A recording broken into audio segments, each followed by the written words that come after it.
September 1st, 1989. Dear Diary. It wasn't September 1st, it was August 6th. Heathers the Musical came to the King's Theatre in Portsmouth this week, and I had the chance to sit down with Jenna, Keelan and Esme to find out a bit more about the show. My name is Esme Bowdler and I play Heather Chandler. Keelan, McAuley, and I play JD. Jenna Innes and I play Veronica Sawyer.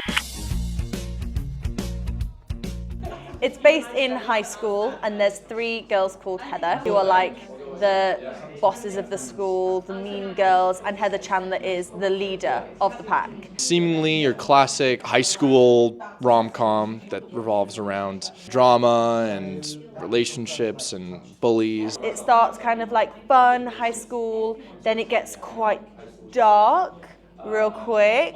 But then everything kind of takes a turn. If you're unfamiliar with it, it will hit you by surprise. However, I think as the show goes on, there's such a great balance of comedy moments compared to the dark moments. So as soon as there is a moment that is quite sensitive and can be quite gripping and like almost scary, there's always something to bring you out of that, usually which my character is involved in, which is really good for me because I love being like the comedic relief. Then the show gets to a whole other level, dealing with topics that I think that most shows in this genre kind of steer away from, because it gets to heavy but very necessary and important issues. It's about inclusivity, it's about togetherness. I really think that's the ultimate takeaway of this show. I know that when I was going through high school and I discovered the show, it was nice to know that there was something out there that's being real and not sugarcoating or Hollywoodifying anything. Finding your people, finding your community, standing up for what's right, what's wrong. And Veronica's journey through the show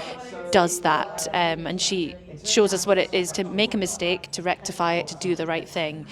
Whether you're in high school or not, it just applies to life and human society, and I think that everyone can benefit from watching it. A happy, joyous togetherness. You go on a journey.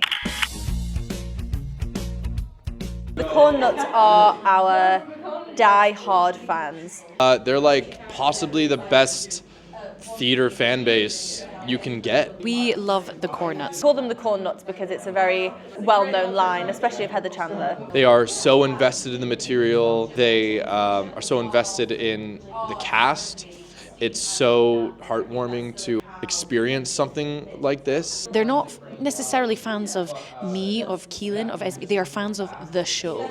And I think that's really lovely. They are just the thing that keeps this show going. Like, I've done theater for the majority of my life now, and I've never felt anything like this. They turn up to almost every single venue. They are our biggest supporters. They found the show and they've maybe found friends within the show. They are always so welcoming of new cast members. Like, I'd never done the show before and I've felt very welcomed by all the fans. It's just so incredible to be surrounded by such support and passion. They come dressed up, they come and they give us gifts, they make beautiful artwork. I have drawings of myself and stuff, and like that's just something I'd never imagined in my wildest dreams of people ever making stuff and caring that much about me and this character and a show I'm doing. It's such a dedicated and a lovely, safe space for a lot of people. The Corn Nuts are a entity of their own. I don't know any other show where there's fans like this. I don't think Heather's would be where it is if it weren't for the army of Corn Nuts. We love them all so much, so thank you. It was opening night, and this amazing fan, you know who you are, gave me a bedazzled Slurpee cup.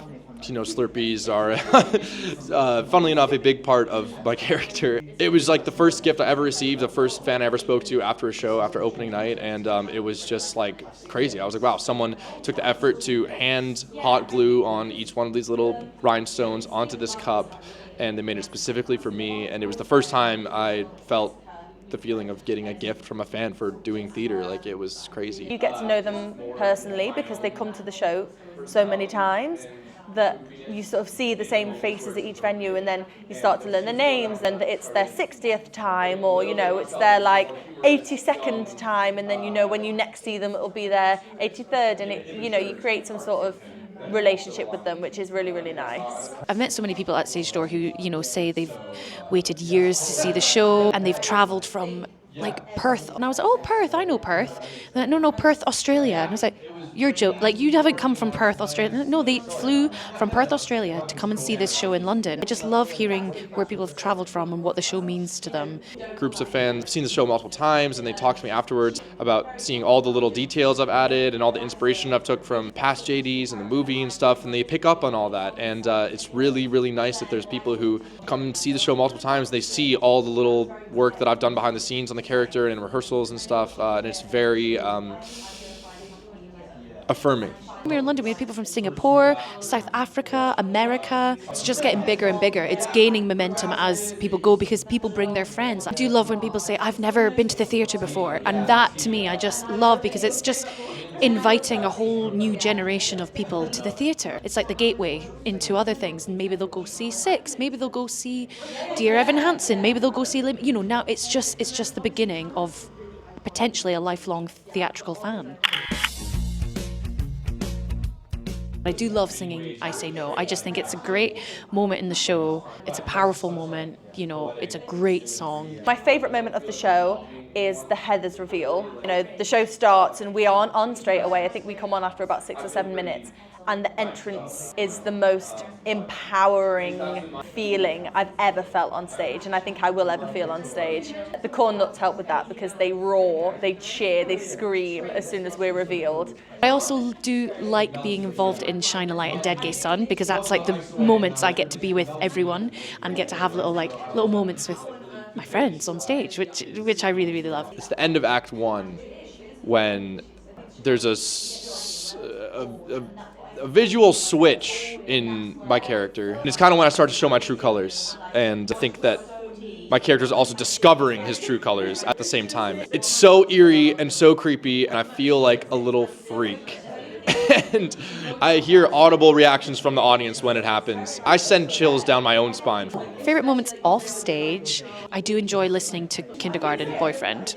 Every night, I think that's just, Amy sings it so beautifully. I really enjoy that. All the Heathers hold hands just before the doors open and we come in. We all sort of stand and hold hands, and then it just grounds us and gets us ready for the show.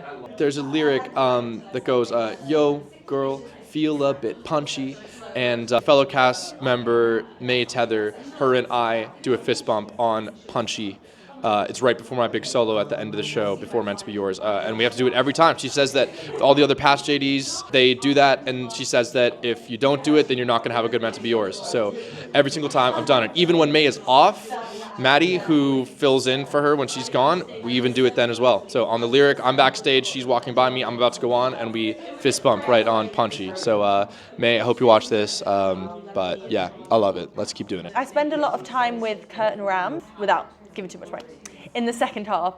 And there's quite a few numbers that we're not in, but we sing. So we've started creating little choreography dances to Shine a Light because we're not in it. So that's just like a nice little moment that we have off stage. Ivan and Jason, who play Kurt and Ram, they are in their pants for a lot of Act 2 because of reasons.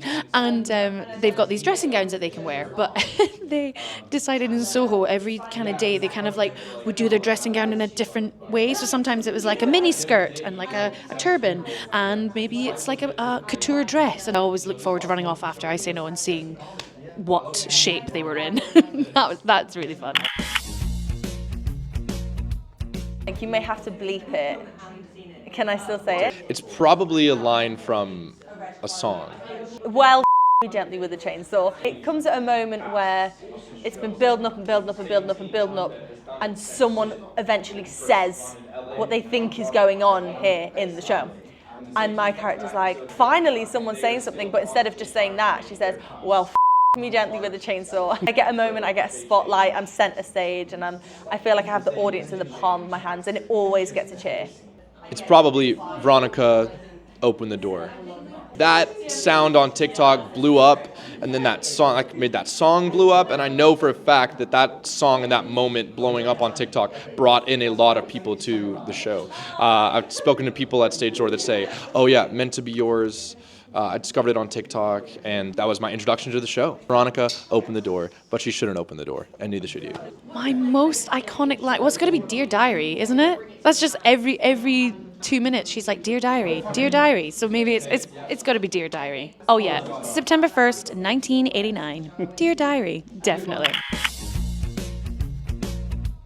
No, there's a line in the last song of the show, and the line is, "If no one loves me now, someday somebody will." I think that kind of sums up a lot of the important parts of the show. There's always going to be a group of people for you.